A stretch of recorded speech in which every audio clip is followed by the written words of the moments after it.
in Asia is strong. The region is expected to grow by 5.6% in both 2018 and 19, accounting for nearly two-thirds of the world growth. However, there are signs that the synchronized global recovery of the past few years is starting to fade, and risks to the outlook are tilted to the downside. I think our flagship publications have made this point clearly this week.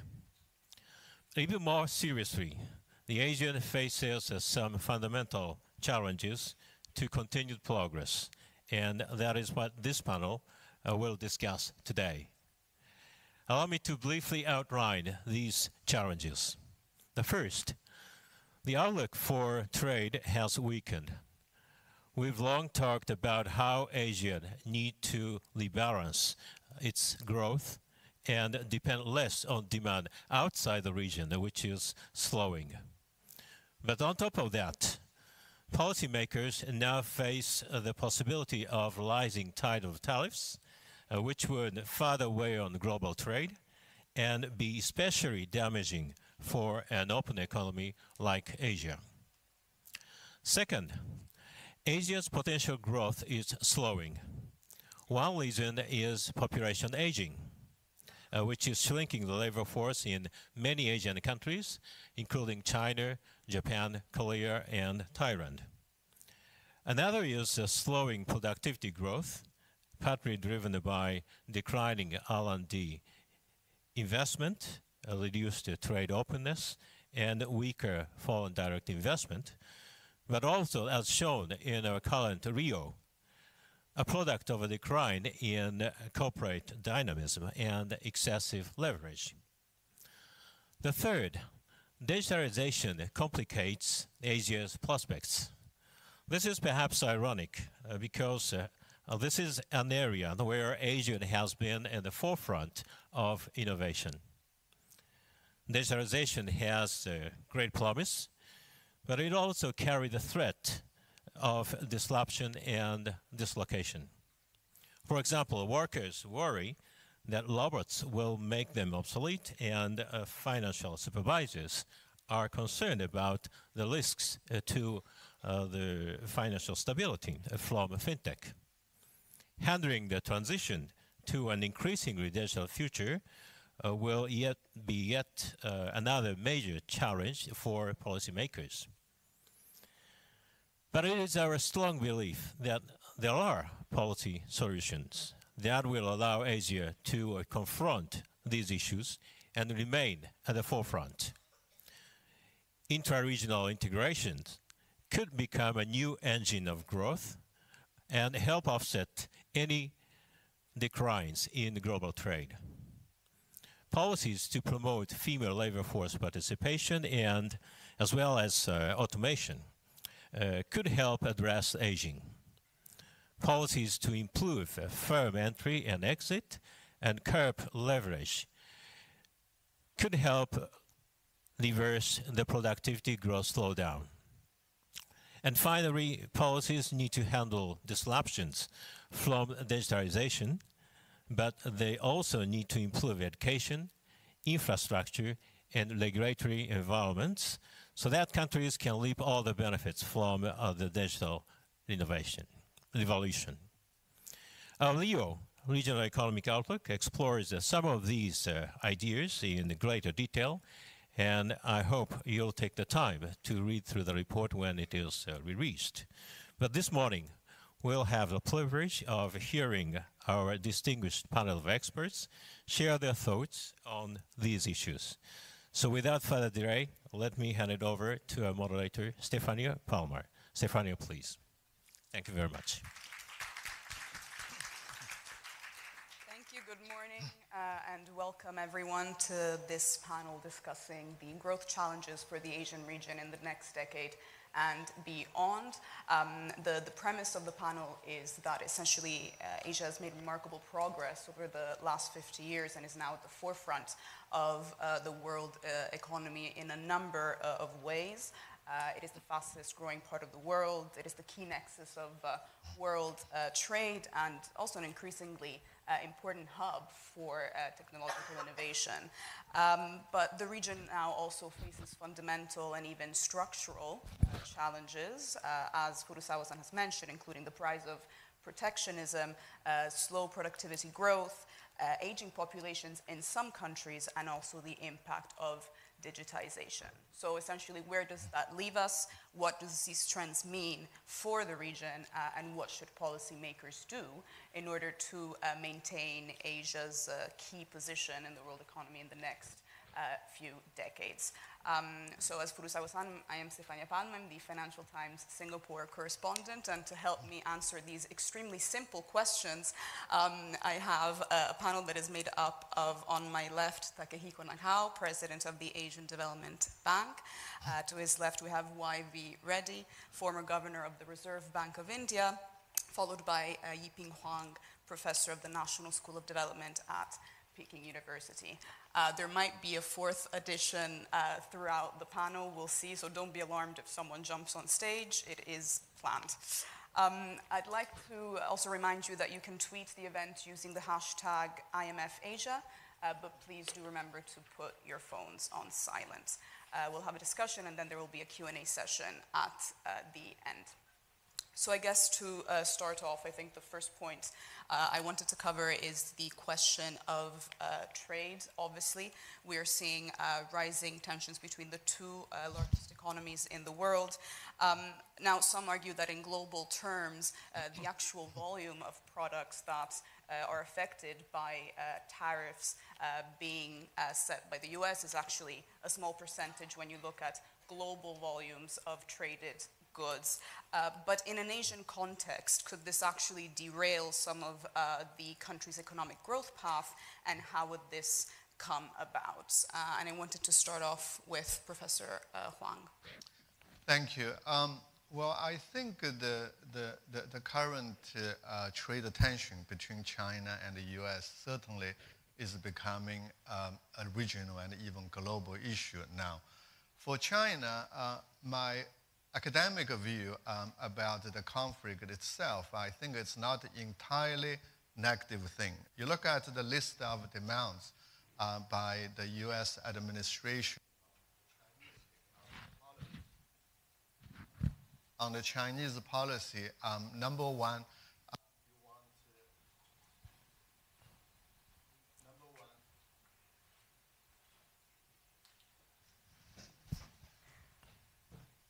Perfect, thank you. I think some infrastructure investment will benefit the dialogue. So to offset some weakening of external sector, would be very useful.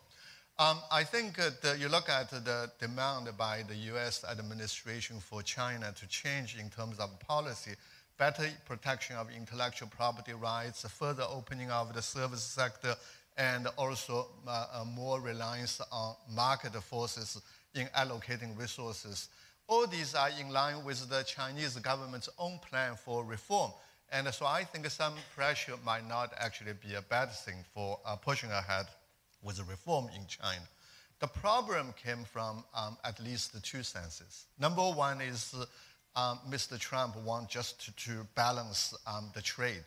I think that becomes very difficult. As you probably know, China runs a very balanced current account already, but bilateral trade surplus with the US is still very large, and that's an impact of a global supply chain. China exports a lot to the US, but also import a lot from the rest of the region. If that needs to be balanced by force, I think what we should expect is just a relocation and a restructure of the supply chain.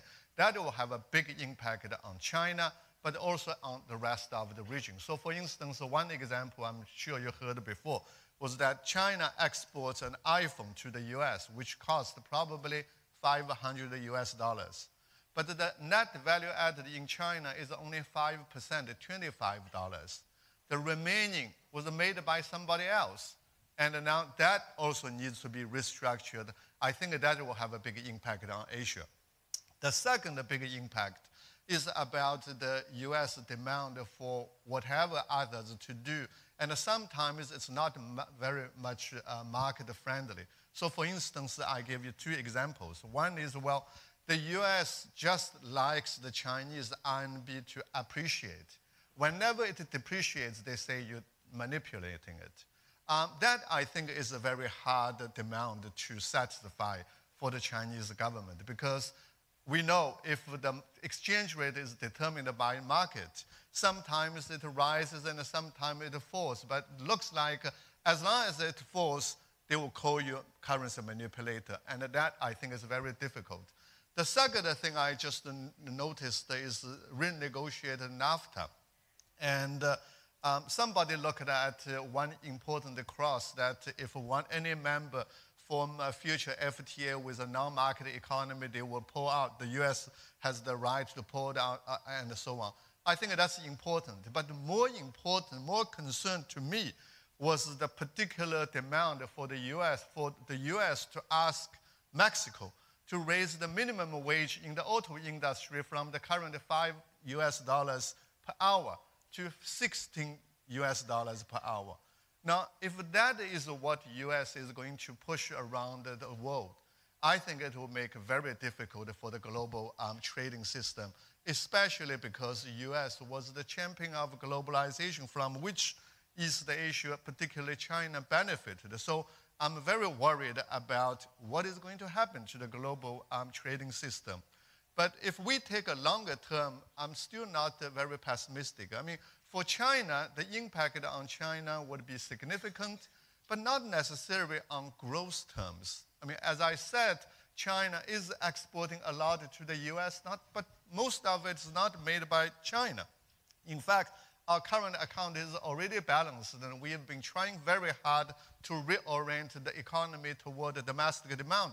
That's been happening, and in fact, it's been very successful. Now, consumption contributes something like 80% of GDP growth. So that would be a story we needed to look at, but in the longer term, I think openness should stay, especially for this region. This region is built on trade-led growth, on openness, and I think that will still be very necessary for us to continue. Not just the trade, open investment, open migration, and open exchanges of ideas. That is fundamental to push ahead the growth in the region. You made a point that is kind of central to the way this could affect the Asian region, essentially the supply chain mechanisms that are linked to China. Essentially, a number of economists argue that there are countries in the region that will stand to lose as long as they're extremely tied into the supply chain that is now also involving China, obviously, whereas there are also other countries that actually might stand to benefit in the sense that they might end up receiving or rerouted semi-finished, right, Chinese goods, and then obviously add some value added and then go and export on to the US. And I'm thinking around 2014 when US tariffs increased on solar panels, suddenly we had this surge in Malaysian exports for solar panels going to the US completely out of nowhere. And that is exactly what happened back then. But I wanted to ask also Mr. Reddy what he thought about this in the context of the supply chain topic. Where would India sit? Would it be a winner or a loser if the trade dispute continues to escalate further down the line? Thank you very much. I hope this is okay. Terima kasih, semoga ini tidak bermasalah. Terima kasih. I think I would approach the subject with some humility. My first meeting, Annual Fund Bank meeting, was in 1978. It was in Yugoslavia. I'm aware of the subject. It's 15th or 16th meeting that I'm attending. Imagine what are the problems in 78 and what the problems turned out to be in 88. Thatcherism. 98, Asian crisis. 2008, whatever you want to call it, a crisis. 2018. So first, we'll start with a bit of humility. Second, having said that, as far as the current issue is concerned, I would put it in a broader context. It's a symptom of a bigger bigger issue. The question to be asked is, do the symptoms indicate a possibility of revival of genuine multilateralism? Or is it possible that there will be a new bipolar world? Or is it possible, and how we will go towards either of them? And three, is there going to be something very, very different, because we are having transnational corporations, big corporations, many of them bigger, the very same supply chain in the real sector. But the supply chain in real sector is strong, Asia is strong in that, but finance is in the Western world. So in a way, there is a bit of a rebalancing between globalism and nationalism, real and financial sector. I think these are the type of issues which are going to determine. And what has just started is a simple symptoms. Now, as far as India is concerned, in the Indian position is that we have current account deficit. So therefore, anything which disturbs affects us more than those who have current account surplus. So in a way, if our current account deficit accelerates because of action of any one country, it adds to global imbalance, undoubtedly. And, but the current problems do not reflect perhaps a serious fundamental problem. Because fundamentally we get into problems only when there are one or both the shocks, oil shock and global capital flows uncertainty. Without these two, we are able to manage our current account deficit. So I would say structurally it's reasonably balanced. It should be able to withstand the shocks, survive, but how much it will thrive will depend on many imponderables. And I guess it probably also doesn't help that there's quite a lot of expectation, obviously, of the Fed starting to reverse its monetary policy in the US. We're starting to see some capital outflow in the EM, especially, I guess, in Southeast Asia, Indonesia. Unfortunately, the currency has been getting hit quite severely in the last few months. So obviously that adds to a risk to the scenario that you just explained. Nakao-san, what are your thoughts in terms of the future impacts of this escalating trade tensions in Asia? Which countries stand out? Oh, yes, maybe we can come back to the issues of financial market kind of issues later. But about trade, of course, there can be impact from trade frictions. But as far as growth is concerned, I still believe that Asia is growing very strongly. And according to the recently announced Asian Development Outlook, it's ADB part, kind of World Economic Outlook. And according to that, the Asian growth, developing Asian countries, excluding Australia, New Zealand, Japan's growth rate this year will be 6%. But if we don't include Korea, Singapore, Hong Kong, China, Taipei, China, it is 6.5% growth. And we have continued this kind of growth for years. Even after the global financial crisis, Asia has kept such a growth. So when the WIWO of IMF mentions that Asia's productivity growth is becoming slower, I really wonder whether it is kind of a secular phenomenon, or whether it is because the production after the global financial crisis doesn't grow as much as before. Before the crisis, it was like 10%. It is now 6.5%, excluding these countries. But is it really bad? I think this growth is good enough to double real production in 10 years, 11 years or 12 years. So first thing I want to say is the Asia growth is still strong, and especially in India and Bangladesh and in Myanmar, in these countries, growth rate is more than 7%, sometimes like 8%. So China is now slowing, but it is still keeping growth rate of 6.5. So at this moment, it is okay. But how about trade? So at this stage, of course, up to this September, there have been a very strong kind of a trade kind of a protection or tariff increased by the US and also by China in retaliation. So far, the damage is more limited. But if it is escalated to cover all the trade between China and the US, it would have more damage, but still we calculate that the reductions of GDP will be 1% for China and 0.2% for the US in some coming years. But for ASEAN and for needs countries, because of redirections, it will have a positive impact. So overall, it is not as disruptive as people can imagine. But at the same time, if we discontinues, it will damage the confidence about supply chains. India is growing very fast now, but still the opening or the interactions with the other economies is much more limited than East Asia. So that is one of the constraints of Indian growth. Compared to China, for instance, it is not engaged in supply chains as much as in the East Asia. East Asia is becoming more supply chain, partly because of very strong foreign direct investment from Japan after the Plaza Accord of 1985. So it is much more connected. So what I want to say is that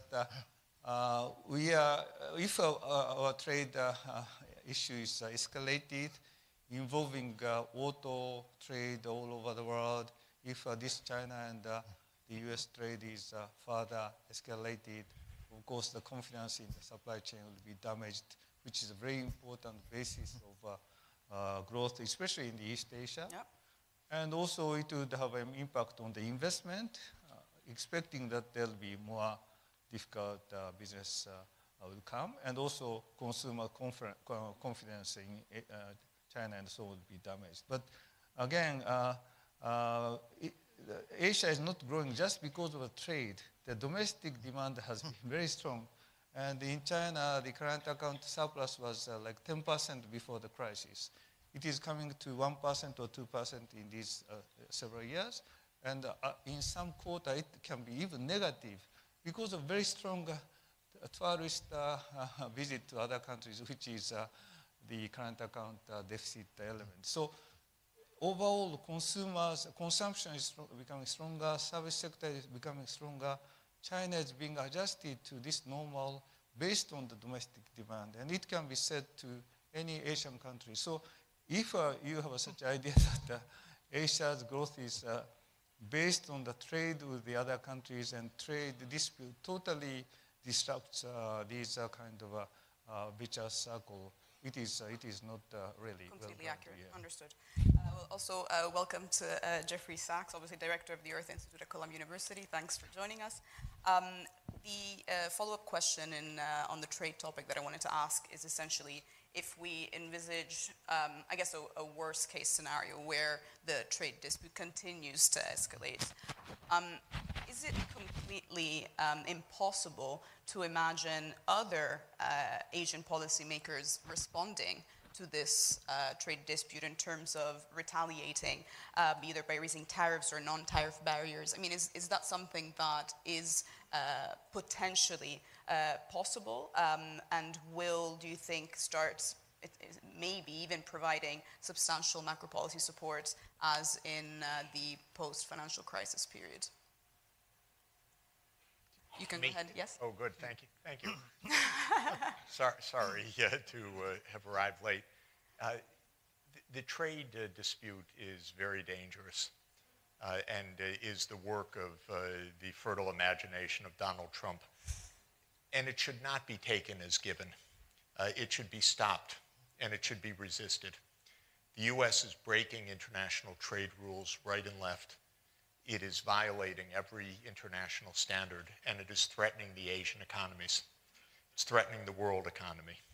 So I think it's really important when the U.S. delegation arrives, if it's here now, I'll say it, stop this. This is we have a message for you. This is completely absurd and extremely dangerous. When I was growing up, we used to learn about the Hawley-Smoot tariff, and we would say, what idiots could have done this? And now we know. Because they're in front of our eyes. We have to teach Donald Trump, first day of international finance, which is that a trade deficit does not mean you're being cheated by the other side. It means you're saving less than you're investing. Full stop. Mr. Mnuchin should know this. We cannot let the world operate on the basis of fantasies, America first, breaking all the rules. I don't care who the president is. This is extremely dangerous. And it is not in control right now. There is an overwhelming reason for it. It is not completely frivolous. It is the United States trying to stop China's growth. This is a terrible idea. This is not about easy negotiations. This is about U.S. geopolitics, how to stay number one. And if the fair rules mean that China will overtake the United States, as the IMF data show, then the United States won't play by fair rules with this crowd in power. But I don't think that we should sit here and view this as a spectator sport. What's the probability that this will happen and that that will happen? I think the world spent 50 years making international rules to defend them. And let's not be bullied out of the international legal system. And all of the accusations against China are completely trumped up, if I may put it that way, because they're grossly exaggerated. They are for the convenience of this American security vision. If there were really complaints, take them to WTO. That's the principle. That's the simple principle. But and that's the one that we should be defending. And please, let's not be quiet about it, because if you let this kind of extreme, economically illiterate, geopolitically dangerous view prevail, we're going to get into a hell of a lot of trouble. This is not going to end quietly or easily. And Asia has already had trillions of dollars of wealth written off the stock market in the last year. Enough. Somebody has to say no. China keeps saying, okay, well, maybe it's right tactically. We'll negotiate. We'll make concessions. But I think it's a more important point, frankly, which is that we have international rules. We have dispute settlement procedures. And China would do a big favor for the world, and the world would do a big favor for China if everybody stood up and said, if there are disputes, you take them to WTO, not unilateral tariffs imposed by the President of the United States under phony pretenses. But on a practical level, where do you see this going from here, in the sense that you're talking about either policymakers or international institutions trying to stop the escalation from happening, essentially? Yes. So how, I wanted to ask the panel, I mean, how would, even from an Asia perspective, because obviously a number of countries will stand to be affected and are being affected on the back of these trade disputes, how can policymakers, for instance, in this region, actually try to, in a way, slow down or stop what is happening? I'll just say one thought about that. They should support China very clearly to say this is not, we'll see what Trump is able to extract in concessions. No, that everybody in Asia depends on a rule-based multilateral trading system, every country in Asia. And that's what's at threat right now. And it's a threat because of geopolitics, not because of behavior. Does anyone else on the panel want to add? Yes? I think in terms of what is right and wrong, I'm sure I agree, and most of us will agree. But policy making in the real world requires A, analysis, B, judgment. But in terms of action, it is assessment. So we have to assess how the dynamics will turn out. If we assess that a position against USA will add to multilateralism, that's a good assessment. But that assessment has to be made. And the process in which this will turn out, because the way I look at it is trade cannot be diverse from finance at some stage. And that's where we are now. The next step is going to be finance. So I think we have to also look at, and I agree with you as an initial position, but whenever we take these initial positions, but we should also see what are the chances and how the policymakers, because this time, if there is a bipolar world, it's going to be different from the earlier bipolar world. The earlier bipolar world, Russia and USA were virtually two different. Today, in this bipolar world, there's maximum integration between USA and China. Absolutely. Therefore, if there's a threat to either of them, will they compromise to the rest of the world? I think these are the questions which have to be asked. That's my limited point for a 10-year perspective. But in the short term, I think you're right. We can take a position of what is right or what's wrong. You want to add, or? Well, just quickly, I mean, I certainly agree with Jeff completely on this particular issue. But I think Shocking. for the Chinese policy advice, I think we all understand the Chinese government tried very hard to reach an agreement with the U.S. government.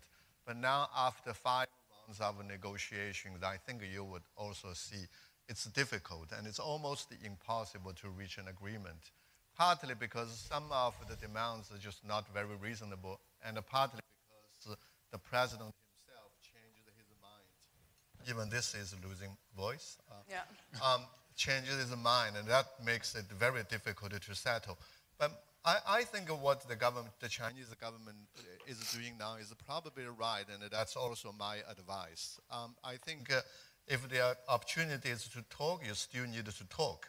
But what really is important for China is to focus on its own task and look at the 40 years of reform period. What made China, the economy, successful? I think 2 things: market-oriented reform and integration into the international system. I think China should just keep doing that. Okay. Michael, yeah, very quickly for away from trade, which I know is an interesting topic. Yeah, but I'd like to talk about that trade again. Yeah. And I don't want, because this is such a important and interesting topic for anyone in the world. And I don't want to defend Mr. Trump, and I totally agree to Professor Sachs' comment as a student of international finance or international economics. But at the same time, we should also understand why it happens. And first thing, on the Chinese side, China has gained a lot from this multilateralism, and it's not, I wouldn't say that it was not fairly made. But at the same time, China is still arguing that China is a developing country. There are many poor people, and it is true. But at the same time, China is now advocating Industry 2025 and 10 important sectors with the state support. And also there is a discussion of a BRI, Belt and Road Initiative. The connectivity, nothing wrong about it, and also it has been always the case from the first emperor's period, or Han Dynasty or Tun Dynasty, and it's nice to have such a connectivity. But there is also element of too much lending in more, not the OECD guideline way. And also there is a stronger kind of industry coming up, and it's not necessarily by the state support, but there are so many venture capitals and so on. And also there is the issue of intellectual property right.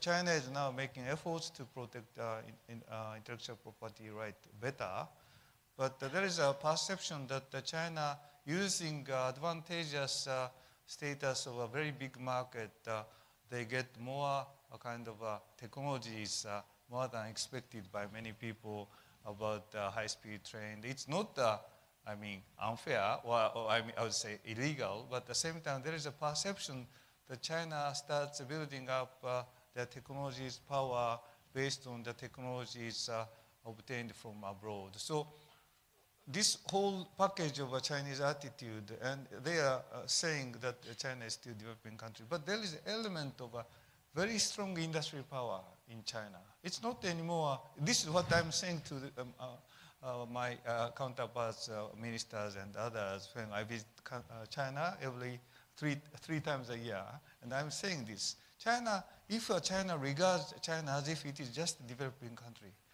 there is a very big gap between the perception from outside and the perception they want to believe in China. And it will cause trouble because it's so, in a sense, the presence in the world is so big. And when Japan had a kind of trouble in 1980s or 1990s, there was a concern that Japan might get every property in Hollywood and New York and so on. And it was a mistake, of course. And Japan was not as strong as the United States was concerned. But there are such things that it's not just about trade, but it's about perception. And China should understand first that it is now becoming very big industrial power. And also it is asserting a lot of presence to others. And of course they are benefiting from multilateral system, and that's why they want to support it. Nothing wrong about it.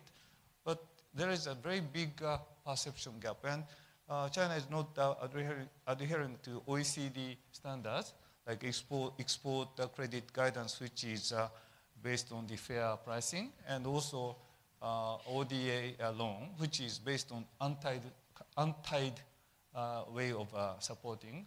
So OECD guidelines are not applied to China, and transparency required in the Paris Club discussions about debt is not there because China is not part of a Paris Club, which is the creditors club. So I wouldn't say that China is trying to use double standard intentionally, but in fact, the China is acting in a different way from other developing countries because China is a developing country. But that is not really understood by many people. And also that in the United States, I wouldn't regard this as just a Trump phenomenon.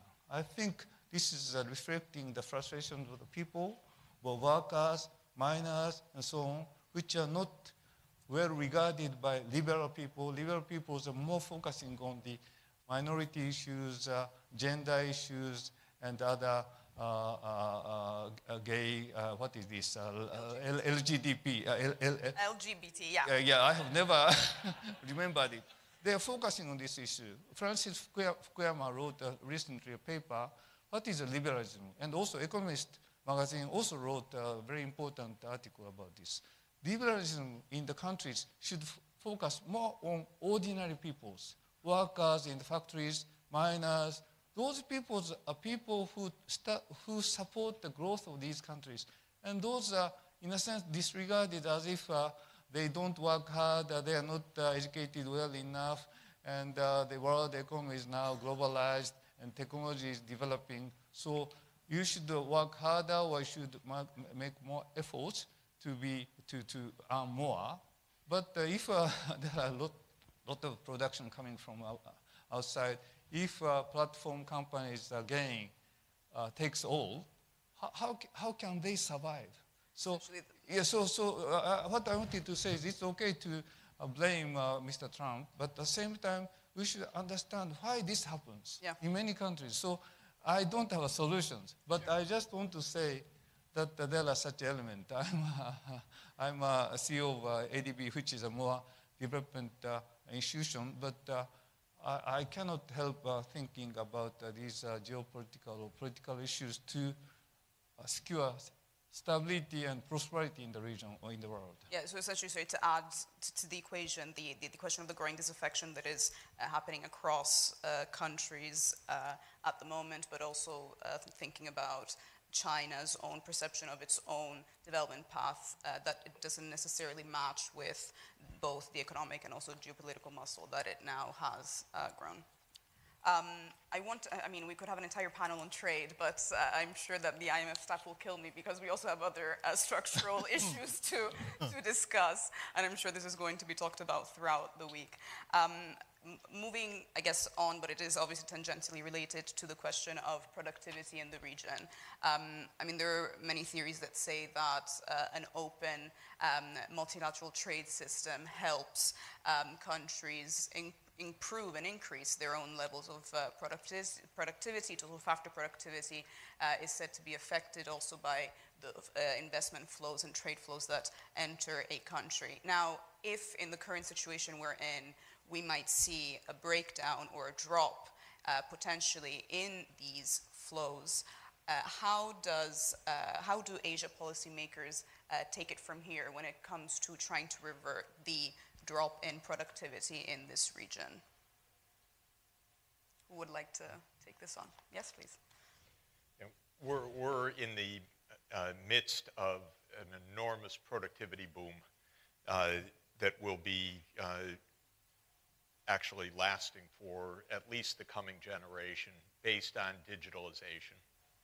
And every country in the region should be focused on universal broadband access, moving to 5G, moving to e-governance, moving to e-delivery of services, health, education, and so forth is a very fundamental part of the economy.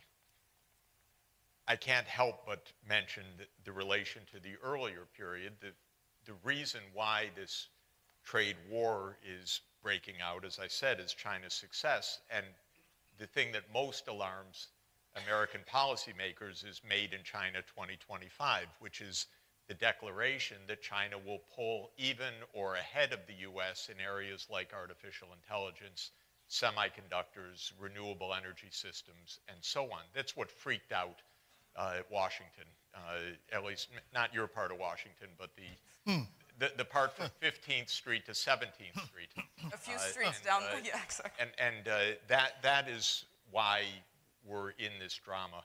I say to China, go for it. China learned all the lessons from Japan, and Japan was the country that mastered the rapid catching up by drawing on technologies from abroad. The Meiji Restoration was the most successful economic reform in history. You brought in thousands of advisors. They worked for 10 years. Then you kicked them all out.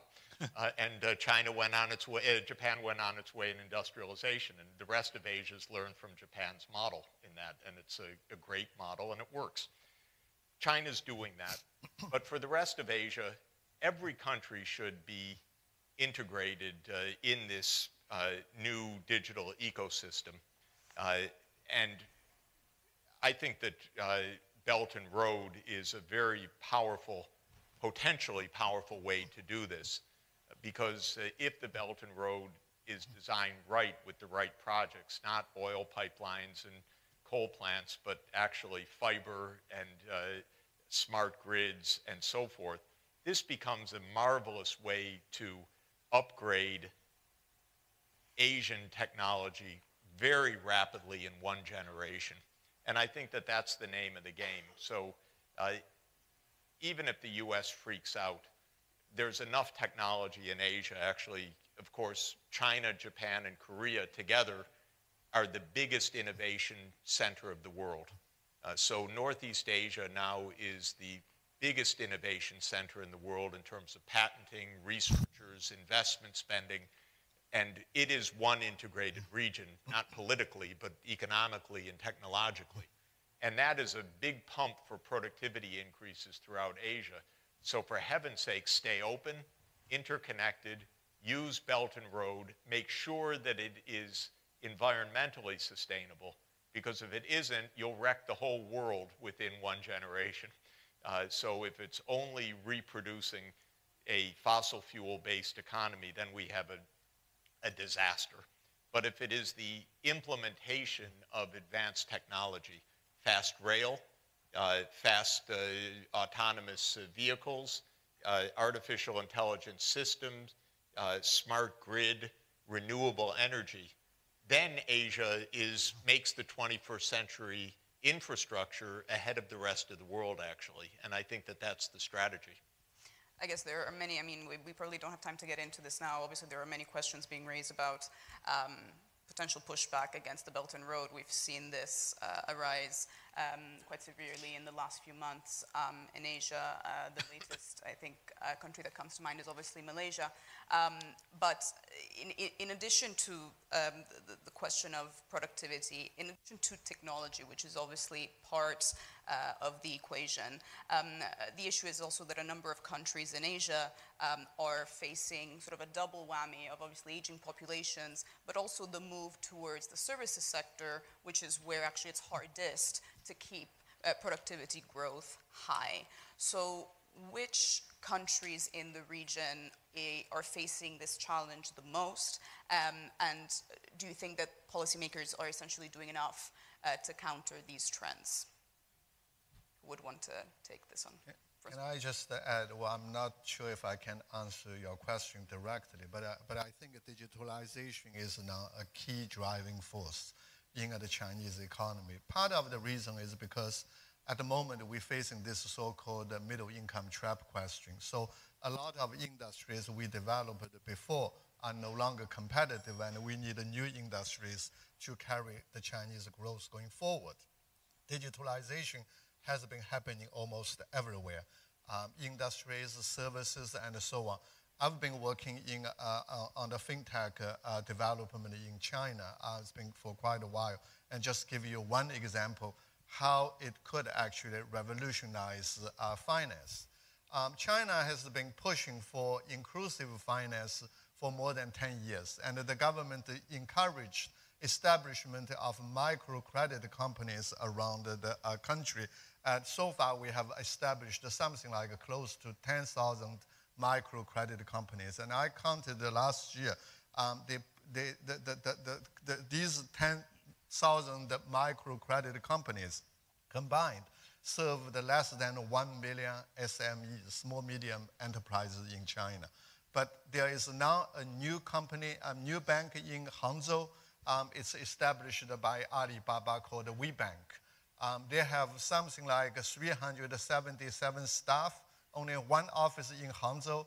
Last year, they served 5 million SMEs across the country. So I think this is obviously one unique example, but it shows both things. Number one is there are a lot of financial services that traditional financial sector were not able to provide. Now it's possible, online banking, using a digital terminal and using a big data analysis. But at the same time, it also solves the question, maybe digitalization is one of the ways of mitigating this aging population problem. I guess also it speaks to the fact that historically a lot of the traditional banks in China did not necessarily, well, the retail and SMEs in a way were quite underserved historically in a country like China, where the traditional banks were focusing on mostly huge state-owned enterprises, and obviously these fintechs have been filling the gap. Which is true. The gap in serving the SMEs is particularly large, given the size of the traditional banks, but also because of some of the repressive financial policies. But interesting thing that is happening at the moment is now all the traditional commercial banks are actually catching up very rapidly, because you have one example, and all the banks actually could do similar things with their own advantage, because they have the network, they have the technology, they have the data. So it's not so difficult for other commercial banks now also following suit. Perfect. I wanted to go back to the question of the aging population, which I think is something we should definitely address. The ADB estimates that Asia's elderly will reach 923 million by the middle of this century. I mean, how do we see this impact productivity levels that, as we are saying, they're already under pressure? And how do you see Asian policymakers also addressing the fiscal burden that this is obviously going to generate?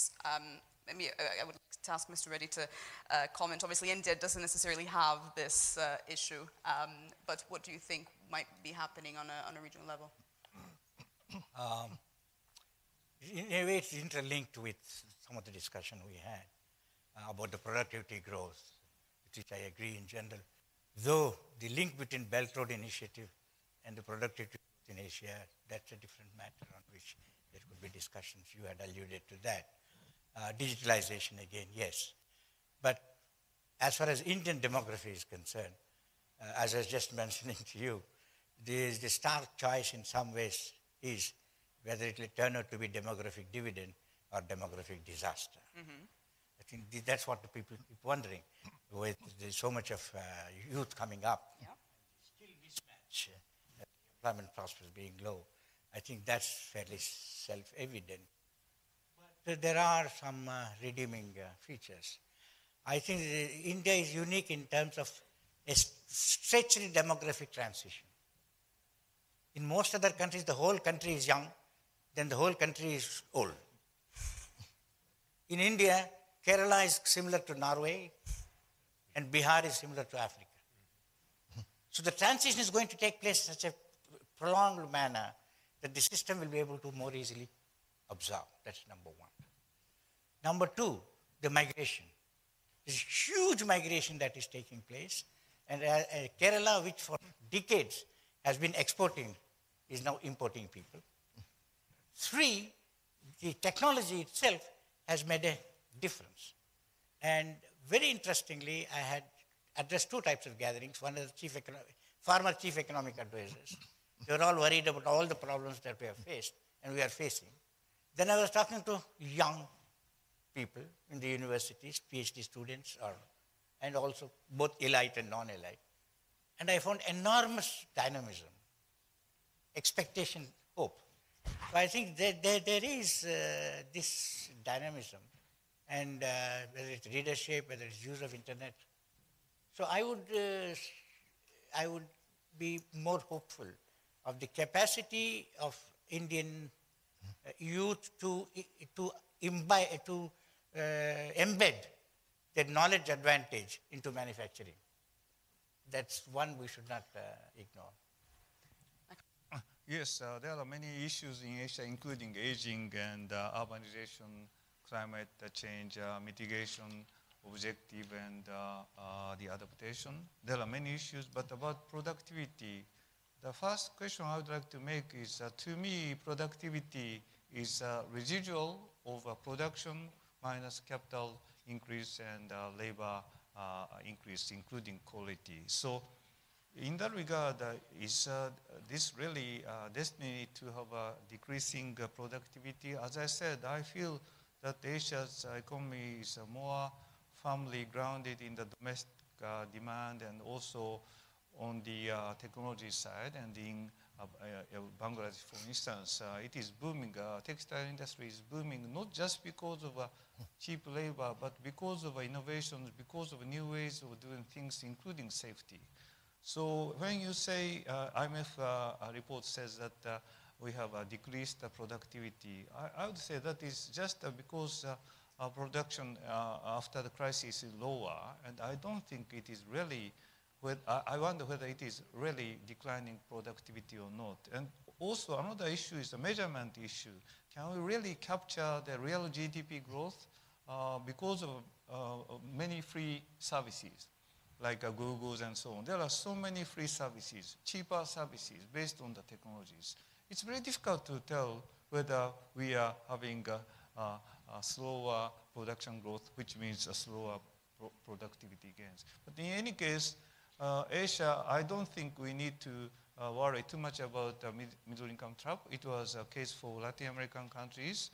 But the China already is becoming a high-income country, Taipei, China, Hong Kong, China, and Singapore is one of the richest countries in the world, including technology. So what we should do is not to worry too much about just the productivity, but to promote education, higher level education, and also innovations. The SME finance is important, as already mentioned, and also how we can support the investment in the supporting like the digital kind of infrastructures. Those are what the government should do. And also, instead of worrying too much about these issues, they should increase their revenue to support people, to support education, to support innovations. And open trade and investment regime should be secured. And also regional kind of cooperation is important, and also macroeconomic stability is the most important basis of growth. So compared to Latin America or other regions, Asia's success has been based on the more prudent macroeconomic policies overall. So these are things we should do, and also digital transformation is happening in Asia, as already mentioned, and when I visited the emphasis of India, it is so, in a sense, impressive, and there are many new technologies, new business models in Asia, and I'm not so worried about this issue. And also, you mentioned service. I also want to challenge the discussion as if service sector is always low productivity. If we have more robots and AI, the service sector, including tourist sector, is a kind of a very prosperous, promising sectors. And there are very high-end service tourists, like this hotel, for instance. They can gain a lot of money, and I don't want to be served by robot when I go to resort. I want to be served by high-quality workers, and they can make money. So service sector, as if we regard service sector less promising, I think it is really untrue. I guess that in terms of the increase of the impact of technology, even on services sector, it I guess raises all sorts of questions in terms of how do you then go and distribute the benefits of technology innovation, whether it's in manufacturing or any sector of the economy. But I wanted to ask one question that is related to the point of aging population, and also to the point that some experiences that are happening in some of the more developed countries in Asia, which is the reduction of the labor force. Now, often a response to that kind of scenario is, to increase the retirement age, have more people work for longer. But actually, I think an important part of the equation is also women's participation in the workforce, which is something that is an issue both in more developed countries in the region and also those that are still developing. According to the International Labour Organization, East and South Asia are the only two regions in the world where female labor force participation rates have decreased over the past 2 decades. And actually, in terms of closing these gender gaps in the labor force, the ILO argues it could add over $3 trillion to the Asia-Pacific economy. Now, I mean, a key hurdle, obviously, to entering the labor market for a lot of women in the region is access to affordable care and trying to achieve sort of a work-family balance. So I wanted to ask the panel, in this context, where do you think Asian policymakers have, let's say, failed their own potential female workers? What more needs to be done in order to boost their labor participation? Who was brave enough to go ahead? Yes. I'll try to address that and the earlier question, because they're related. First, I don't think that there is really any worry about a declining size of the labor force because all of the technological, because of low fertility, all of the technological changes ahead are dramatically labor saving. And so it's just fine that the labor force should decline. That's different from the question of discrimination against girls and women, which is bad for society in general. So even from an economic point of view, I mean, if we have to be... But what I mean from a fertility point of view, the idea that, oh, where are we going to get our workers of the future, that's just a misunderstanding. It's better, actually, to have a declining labor force right now than otherwise, exactly because of the nature of the technological change we have. With aging, though, one basic point is societies need to save.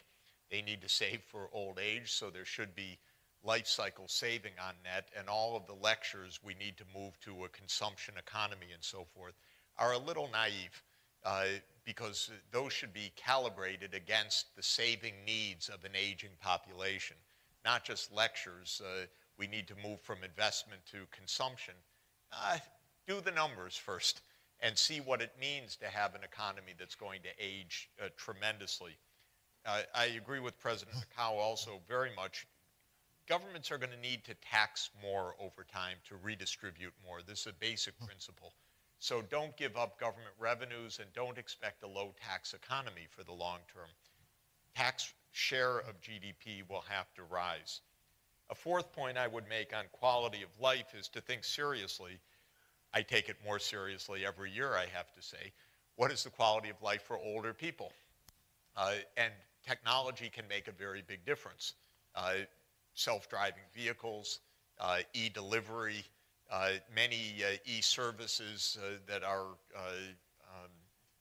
now available, remote monitoring for health conditions, teleconferencing for health and medical conditions.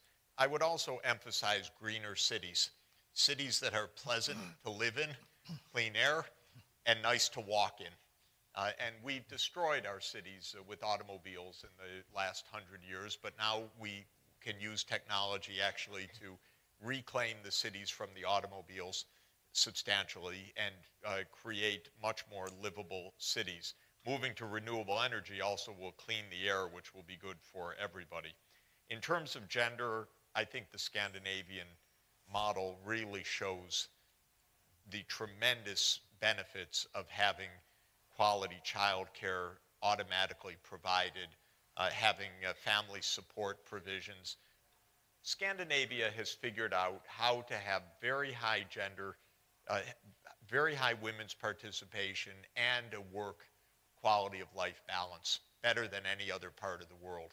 And I think it's really a model that should be emphasized. One final point for the IMF that I would recommend because of the aging is do generational accounting. We need much more systematic generational accounting to know where are pension systems right now. Pay-as-you-go pension systems are a disaster with an aging population, of course. Pensions need to be self-financing.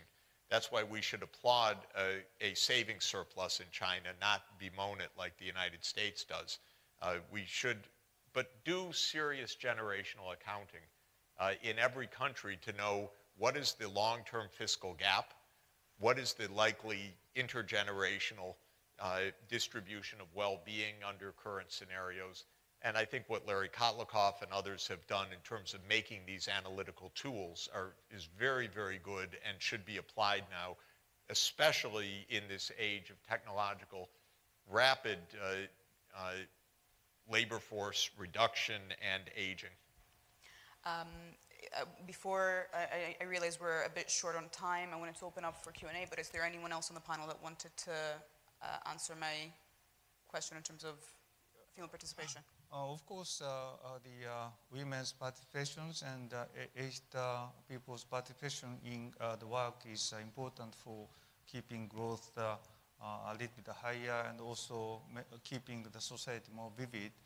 But at the same time, I think it is needed to empower people.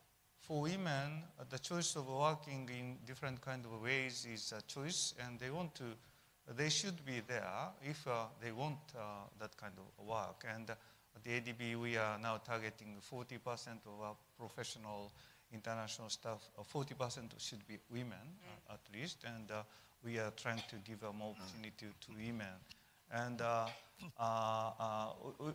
I think this is not just issues of whether we can reach a certain target of growth or not, but it is to provide opportunity for aged people and women to have better chances of working in a very productive, interesting way. So a robot can help, and also other technology can help to include aged people work in a more productive way. But it depends on the choice. Some people want to stay, retired life.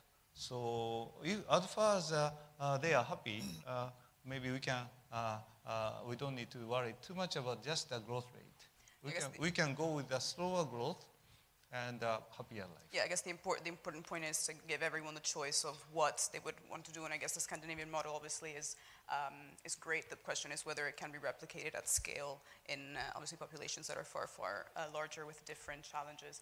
I now wanted to open up for Q&A. We have one question here on the right. If you could please state your name and institution. I I have one. I'm Kannan from Hinduja Group, India. From India, I have one observation and one question. Observation is about women participation in Asia. Actually, it has increased a lot. If you come to India and look at services sector, especially banking, insurance, and IT, more than 50% of the people who are entering the workforce are women. That's my first observation. The question is relating to trade. You talked about trade wars and all that. Now every country in the world has prepared a plan for manufacturing. Manufacturing in India like that, manufacturing in China, US. Now it will be South Africa on 26 in South Africa. So in this context, when everybody, they want to manufacture everything within, how it will affect the trading system? That's my question. Okay. Were you directing, is that a specific question? Okay. Who would like to take that on?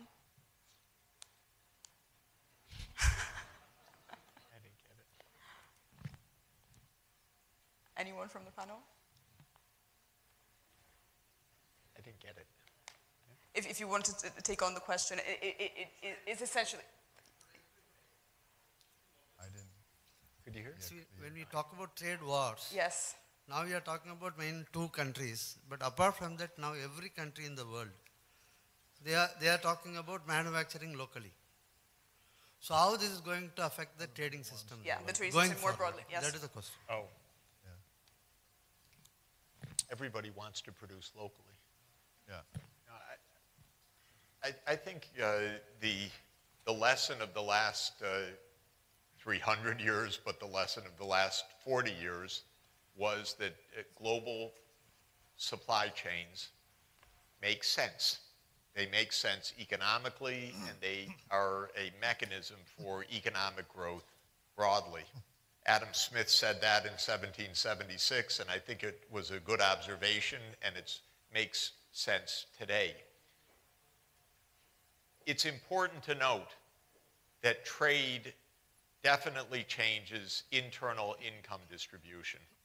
When President Akau said you should pay attention to those who are losing from trade, this is correct for sure.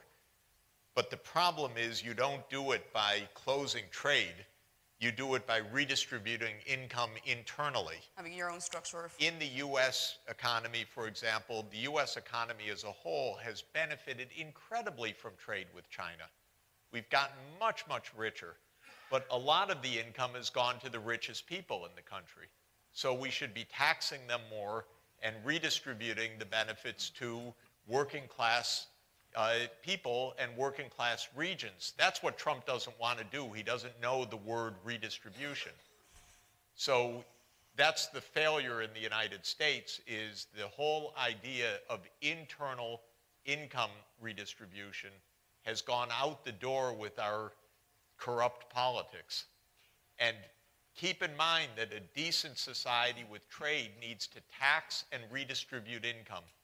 And if you don't do that, then trade will seem very unfair to significant parts of society. Obviously, it's the most politically expensive thing to do, tax and redistribute. I'm sorry to say this, but your observation that every country is trying to produce locally is not correct.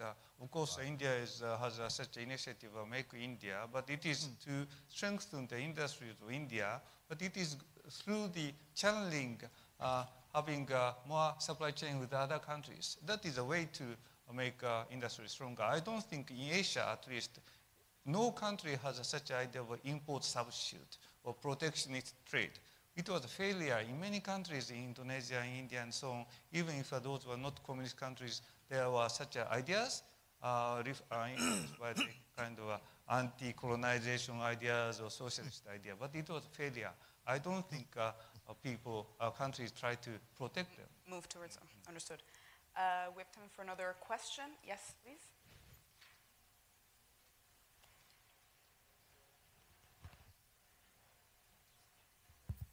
Thank you for the opportunities. My name is Putra Prima. I'm from Indonesian Central Bank Scholarship Awardee, or known as GENB. So I have a question about, previously Mr. Jeff said that the Northeast Asia is one of the biggest innovation center, and nowadays the technology and innovation improve so well. But this innovation and technology might also promote the growth of the country and the productivity. But we also know that all people, not all workers and all people can access the innovation or the technology that might increase their productivity. So along with these growth challenges, it also emerged the inequality challenges. So, and this might continue throughout the decade. So my question is, how should the Asia policymakers address these problems? Because the growth of the country might continue, but in expense of the inequality. Because I also read in Forbes article, if I'm not mistaken, that Asian wealth gap is one of the biggest in this world. So thank you. Yeah, I guess that also raises the question of education, which is something that is integral to it. Yeah, I think the kind of technological change underway is tending to increase market inequality a lot. And we see it in the United States, a big widening of the Gini, big increase of the Gini coefficient, and an incredible flow of wealth to the top. Look at Mr. Bezos from Amazon. Today he's worth $160 billion, one person.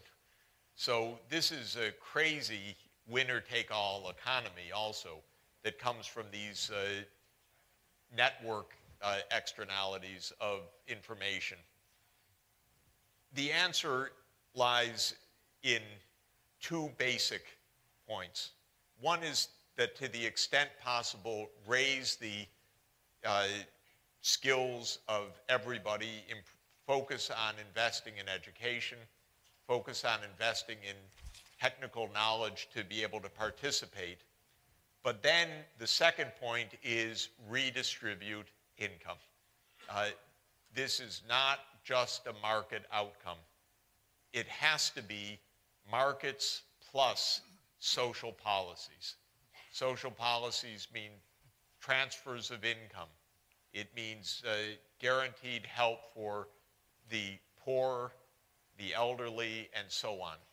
And that requires more taxation than has been the norm in the Asian economies traditionally. Because the Asian economies have not been high-tax economies. They've been growing economies from a rural agrarian base without too much increase of inequality, but a lot in the last 15 years in many countries like China. In order to reduce that growing inequality, you need a larger transfer system. And I would remind you that, again, the countries that have done this best in the world are the Northern European countries. Germany, Netherlands, Denmark, Sweden, Norway. They are great role models. But they tax more than 40% of GDP in order to achieve the results that they get, because they provide universal health, universal education, universal family support. They ensure universal safety nets, social protection. And in order to do that, you need a hefty size of government. But in Asia, the tax GDP ratios are typically 20 to 25%. And that's a lot lower than will be needed in the future. So build in a rising tax base over time.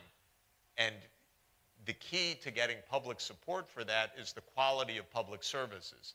If the government just steals the money, there'll be a backlash. If the government uses the money effectively to show that it's spreading well-being, then there is a kind of social democratic support for that approach. I'm afraid, unfortunately, that's all we have time for. We could sit here, I think, for another 2 hours. But thank you so much to all the panelists for joining us and for all of you for participating. Thank you. How are you?